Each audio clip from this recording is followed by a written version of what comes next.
আর অল্প কিছুক্ষণের মাঝে বিক্ষোভ মিছিলটি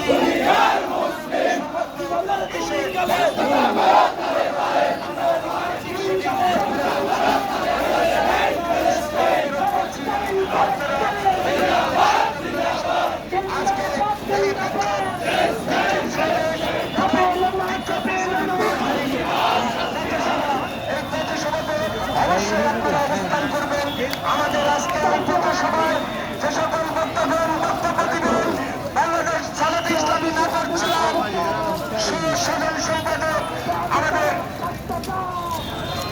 মাওলানা আব্দুল হাকিম সবাইকে আজকের এই পথসভা